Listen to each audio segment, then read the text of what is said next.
ఖమ్మం జిల్లా నేలకొండపల్లి మండల కేంద్రంలోని కమ్యూనిటీ హెల్త్ సెంటర్ ఆకస్మిక తనిఖీలు జరిపారు కలెక్టర్ శ్రీ విపి గౌతమ్. గ్రామంలోని ప్రజల సమస్యలు అడిగి తెలుసుకున్న ఆయన అధికారులను వివరణ కోరారు. నేలకొండపల్లి మండల కేంద్రంలోని కమ్యూనిటీ హెల్త్ కేంద్రంలో వైద్య శాఖపై సమీక్ష నిర్వహించారు. ఈ సమీక్షలో వైద్య అధికారులు, సిబ్బందితో పాటు స్థానికులు కూడా పాల్గొన్నారు. గ్రామంలో వైద్య సేవలు ఎలా ఉన్నాయి, సిబ్బంది కొరత ఏమైనా ఉందా, మౌలిక సదుపాయాలు ఎలా ఉన్నాయి అనే విషయాలతో పాటు సిబ్బంది పనితీరు, అలాగే ఇక్కడి సేవలకు సంబంధించి అధికారులను కలెక్టర్ అడిగి తెలుసుకున్నారు. ఇక్కడ ప్రజలకు పూర్తిగా వైద్య సేవలు అందడానికి ఎటువంటి ఎక్విప్మెంట్ కావాలి, టెక్నికల్ స్టాఫ్ ఎంతమంది, నాన్ టెక్నికల్ స్టాఫ్ ఎంతమంది అవసరం లాంటి పూర్తి వివరాలు ఇవ్వాలని వైద్య అధికారులను ఆదేశించారు. వైద్యం అంటేనే సేవ అని, సేవ చేయాలని కమిట్మెంట్ ఉన్న వాళ్లే ఇక్కడ ఉండాలన్నారు.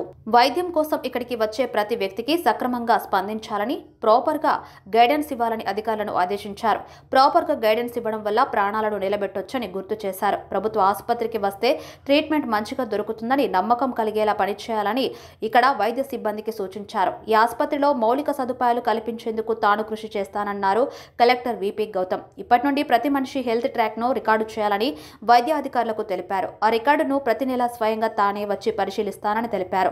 ఇప్పటి నుండి ప్రతి నెల అటెండెన్స్ రిజిస్టర్ రికార్డు చెక్ చేస్తానన్నారు. ఇక్కడ పనిచేసే సిబ్బందిపై ఎవరైనా దురుసుగా, అసభ్యకరంగా ప్రవర్తిస్తే వాళ్లపై కఠిన చర్యలు తప్పవని హెచ్చరించారు. అదేవిధంగా సిబ్బంది ఇక్కడకు వచ్చే రోగులపై మిస్బిహేవ్ చేస్తే ఊరుకునేది లేదని హెచ్చరించారు. అందరికీ మెరుగైన వైద్య సేవలు అందించాలని వైద్యాధికారులను కలెక్టర్ ఆదేశించారు. అనంతరం నేలకొండపల్లి మండల కేంద్రంలోని బౌద్ధ స్తూపం సందర్శించి పర్యాటక అభివృద్ధి పనులను తనిఖీ చేశారు. బౌద్ధ స్తూపం వద్ద నిర్మిస్తున్న విడిది కేంద్ర నిర్మాణ పనులను త్వరితగతిన పూర్తి చేయాలని అధికారులను ఆదేశించారు.